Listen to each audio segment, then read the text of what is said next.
You heard of Vivekananda? He's the first yogi who came to this country in 1893 and made a little bit of waves in those days. So he also went to Europe on his way back from United States and happened to be a guest of a German philosopher. And after dinner they met in the study and they were discussing this and that, and there was a large book on his table which was over 700 pages. So Vivekananda said, because the man was speaking very highly about the book, he said, "Can you give me that book for an hour? Let me see what is there in it." That man laughed.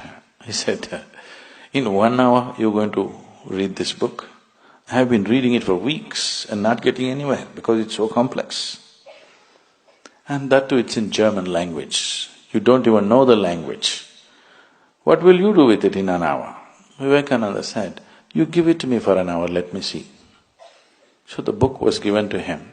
He took the book and placed it between his two hands and just sat there with his eyes closed. After 1 hour, he took the book and gave it to him and said, "This doesn't have anything significant in it." That man thought, this is the peak of arrogance. You don't even open the book and you make a comment about the book, a book which is in a language that you do not know. So he was a little put off by this and he says, "What is this nonsense?" Vivekananda said, "You ask me anything about the book, I'll tell you." Okay, in page 633, what is there? Verbatim, Vivekananda repeats. You ask any page, just number the page, he will tell you what is there word by word on every page. Then he asked, "How is this? You didn't even open the book. How is this possible?" He said, "That's why they call me Vivekananda." Viveka means perception. His name is Narendra. His guru called him Vivekananda because of his ability to perceive. So he said, "That's why I'm called Vivekananda."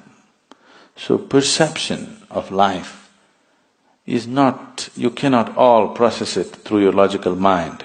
It doesn't work like that because logic will filter out so much of your life without which you cannot live.